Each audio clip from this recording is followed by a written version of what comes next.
नमश्चंडिकायै। भगवती भागीरथी का हरिद्वार प्रयाग होते हुए काशी आगमन, जन्नू ऋषि के आश्रम में जाना और फिर समुद्र तट पर पहुंचना।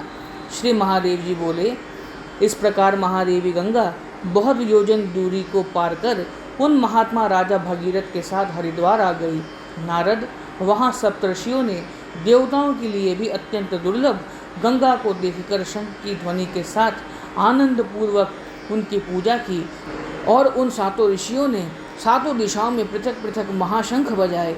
तब उस शंख ध्वनि को सुनकर भागीरथी गंगा तीव्र वेग धारण कर राजा भगीरथ के समीप में 7 धाराओं में विभक्त हो गई।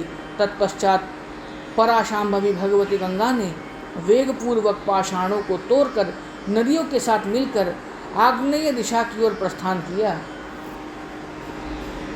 मुनि श्रेष्ठ, शिवा भगवती गंगा प्रयाग में आकर यमुना और सरस्वती के साथ मिली।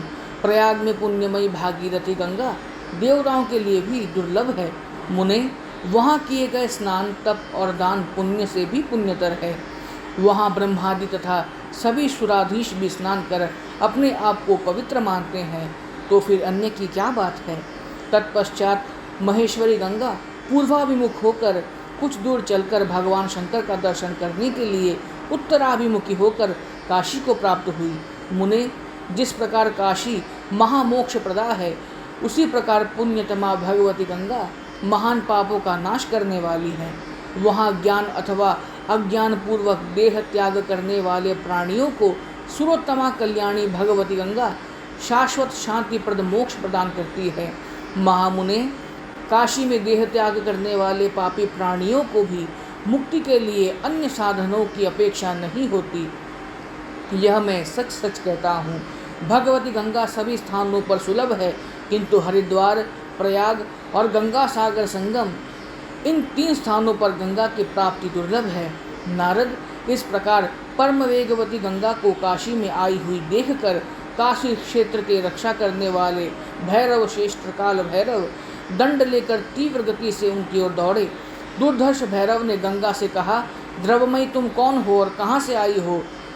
निमग्ने, तुम काशी को क्यों जल प्लावित कर रही हो? यह देवादिदेव महात्मा भगवान शंकर की नगरी है। इस नगरी के संरक्षक मुझ भैरव को क्या तुम नहीं जानती हो?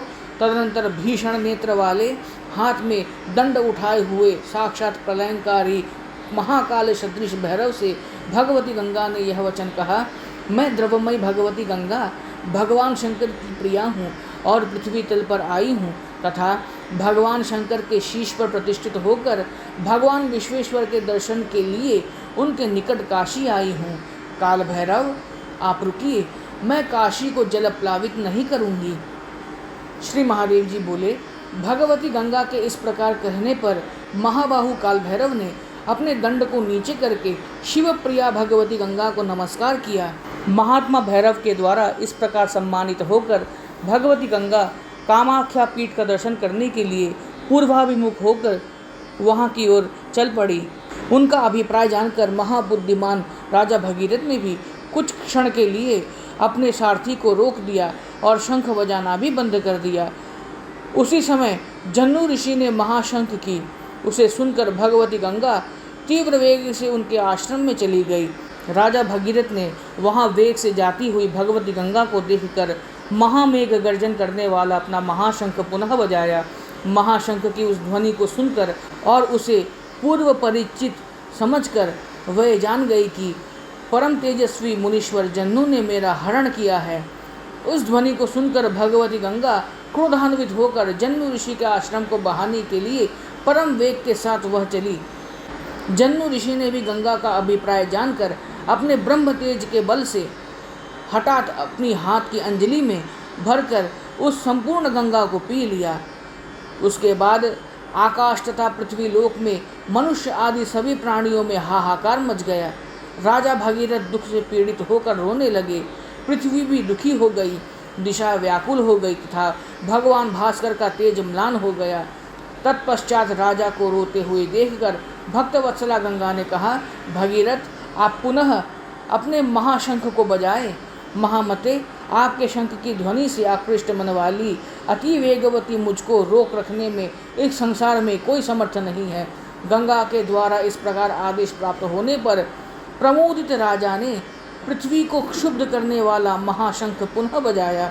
महाशंख को सुनकर वे भगवती गंगा जहनु मुनि के जंघा का भेदन कर सहसा अत्यंत तुरंग युक्त होकर तीव्र धारा के साथ निकल पड़ी। तत्पश्चात भगवती गंगा अत्यंत वेग पूर्वक जहनु मुनि के जंघा से बाहर आ गई। यह जानकर मुनि ने भी भगवती गंगा को नमस्कार कर इस प्रकार स्तुति की। मुनि बोले, माता आप सर्वश्रेष्ठ अतुलनीय पराशक्ति, सर्वाश्रयदात्री, लोगों को पवित्र करने वाली, आनंद और मोक्ष को प्रदान करने वाली तथा संपूर्ण जगत द्वारा वंदित चरण कमल वाली हैं। आपको ब्रह्मा, विष्णु तथा महेश तत्वतः नहीं जानते तथा अन्य लोग भी नहीं जानते। भगवान शिव के मस्तक से सम्मानित होने वाली शिवे, फिर मैं आपको कैसे जान सकता हूँ? मैं आपके अचिंत्य और अपार रूप तथा चरित्र का क्या वर्णन करूँ? ब्रह्मादि देवताओं के द्वारा पूजित आप सुर नदी के रूप में प्रतिष्ठित है। स्वतंत्र रूप से विराज करने वाली शिवे, माता आप अपने शुभ गुणों से पुण्य तथा करुणा का विस्तार करके मुझ कृतापराध और शरणागत को क्षमा कीजिए। मेरा इस पृथ्वी पर जन्म और कर्म दोनों धन्य हुए, मेरी कठिन तपस्या धन्य हुई तथा मेरे ये दोनों नेत्र भी धन्य हुए। ज्योतिर्लोचन भगवान शंकर की आराध्या आपका मैं अपने नेत्रों से दर्शन कर रहा हूँ। आपके जल के स्पर्श से ये मेरे दोनों हाथ धन्य हो गए और यह मेरा शरीर भी धन्य हुआ जिसमें आपका पावन जल गया। पापों का संहार करने वाली भगवान शंकर के मस्तक पर विराजमान तथा सभी प्राणियों के हित के लिए पृथ्वी पर अवतीर्ण आपको नमस्कार है, आपको नमस्कार है। देवी गंगे, आप स्वर्ग और मोक्ष दोनों देने वाली है, पतितों को पवित्र करने वाली है। मैं आपकी शरण में हूँ, आप मुझ पर प्रसन्न होकर मेरा उद्धार कीजिए। श्री महादेव जी बोले, मुनीश्वर, जहनु के द्वारा इस प्रकार स्तुति किए जाने पर प्रसन्न मुख कमल वाली दिव्य रूप धरा भगवती गंगा ने मुनि श्रेष्ठ जहनु से कहा, तात मैं आपकी पुत्री हूँ क्योंकि मैं आपके शरीर से निकली हूँ। मुने, इसमें आपका कोई अपराध नहीं है, आप स्थिरचित हो। पिता, आज से मेरा एक नाम जाह्नवी हो गया। मुनि श्रेष्ठ, इस संसार में आपकी कीर्ति विख्यात होगी। मुने, इस संसार में जो लोग मेरा जाह्नवी नाम एक बार स्मरण करेंगे उन्हें पाप अथवा दुख नहीं होंगे।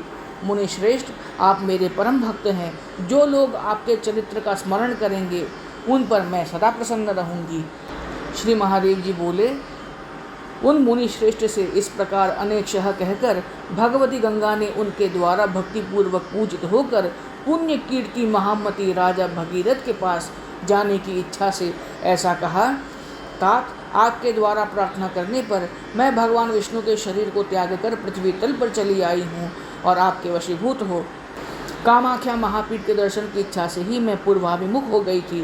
प्रारंभ में ही वहाँ जहनु मुनि के साथ कुछ विरसता आ गई, इसलिए मैं आपसे पूछती हूँ कि आपकी जहाँ जाने की इच्छा हो वही मैं आपके पीछे पीछे चलूँगी। आपकी जैसी इच्छा हो वैसे ही बताएं। राजा बोले, मनु के शाप से भस्मीभूत मेरे पूर्वज दक्षिण दिशा में हैं। उनके उद्धार के लिए मैं आपको पृथ्वी तल पर लाया हूँ, अतः उनके उद्धार के लिए शीघ्र चले। श्री महादेव जी बोले, महाबाहु राजा भगीरथ ने इस प्रकार कहकर पुनः महाशंख को बजाया। भगवती गंगा भी उनके पीछे दक्षिण दिशा में चल पड़ी। तब थके हुए राजा भगीरथ कुछ दूर चलकर रथ पर विश्राम करने के लिए बैठ गए और थका हुआ सारथी भी विश्राम करने लगा। महामते, मुने, इसी बीच जहनु मुनि की पुत्री पद्मा ने अपनी बहन भगवती गंगा को देखने की इच्छा से शंख बजाया। शंख की ध्वनि सुनकर चंचला महादेवी गंगा उस शब्द की ओर अग्निकोणमुखी होकर कुछ दूर चली गई। उसी क्षण राजा भगीरथ ने भगवती गंगा को दूसरी ओर जाती हुई देखकर अपने सारथी से कहा, सखे, घोड़े को तेज चलाओ। जैसे गो अपने बछड़े की ध्वनि से आकृष्ट होकर उसकी ओर दौड़ती है, उसी प्रकार शंख की ध्वनि को सुनते ही मोहित होकर भगवती गंगा दूसरी ओर भागी जा रही है। नारद, इतना कहकर राजा भगीरथ ने भी शीघ्र ही शंख बजाया तथा सारथी ने भी रथ को तीव्र गति से हाँका। यह सुनकर पुनः भगवती गंगा राजा के रथ की अनुगामिनी हो गई। इसी कारण पद्मा अत्यंत क्रुद्ध होकर जल रूप में सुशोभित होने लगी। वह पुण्य सलीला पद्मा विस्तृत प्रभाव से वेगपूर्वक पूर्व दिशा की ओर चली और सिंधुराज में मिल गई। तत्पश्चात पाप का हरण करने वाली भगवती महादेवी गंगा अत्यंत वेगपूर्वक दक्षिण दिशा की ओर चली और भगवती गंगा राजा सगर के वंशजों का अन्वेषण करती हुई वेगपूर्वक समुद्र के निकट पहुंचकर हजारों धाराओं में उसके चारों ओर फैल गई।